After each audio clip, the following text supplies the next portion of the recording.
A velocity time graph of body is shown below.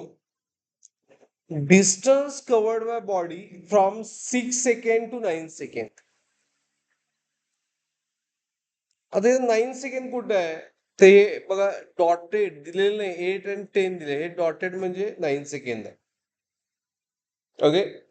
आणि आपल्याला पहिली स्टेप तुम्ही जर क्लास सॉल्व्ह करायचं असेल तर व्हीटी डायग्राम ड्रॉ करायला पाहिजे.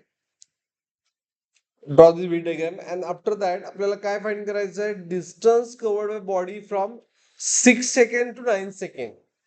अँड डायग्राम दिले व्हीटी डायग्राम.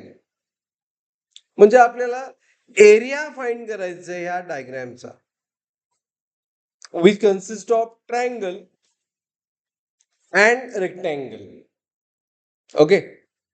ह्या इंटरवलला मी T1 म्हणतो. T1 is interval. इथं वेलॉसिटी V1 आणि इथं वेलॉसिटी फायनल V2 म्हणूया.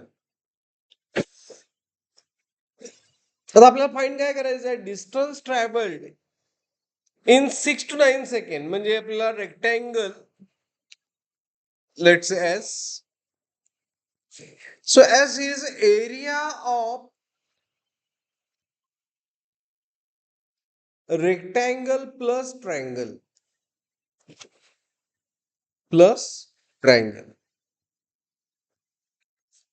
मग एरिया ऑफ रेक्टँगल डायमेन्शन काय आहे? याच व्हर्टिकल डायमेन्शन किती आहे या रेक्टँगलचं? जर एरिया फाइंड करायचं म्हटलं, हा एरिया आपल्याला पहिल्यांदा फाइंड करायचं आहे. मग हा एरिया किती आहे? V1 आणि T1 ही डायमेन्शन आहे याचं. म्हणजे आला हे V1 इंटू T1 प्लस ट्रायंगलसाठी ट्रायंगलचा एरिया. मग ट्रायंगलचा हा एरिया सी डायमेन्शन हाईट येते हाईट ऑफ ट्रायंगल मग एवढीच हाईट किती येणार? V2 minus V1. V2 minus V1. So height आहे V2 minus V1 into what? T1. फक्त व्हॅल्यू पुट करा. V1 किती आहे? 20 into time T1 6 9 minus 6 3 plus half. V2 is 40 minus 20 V1 into time, as time is 3 seconds.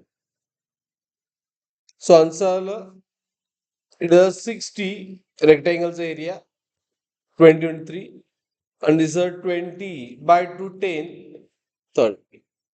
So answer किती आलं? 90 meter.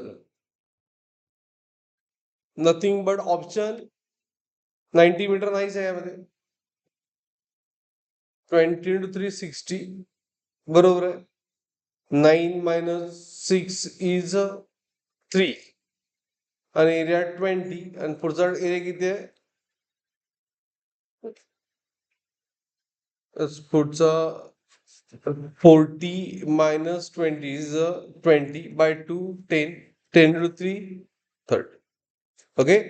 So ऑप्शनच नाही आहे. ठीक आहे. But answer is 90 metre.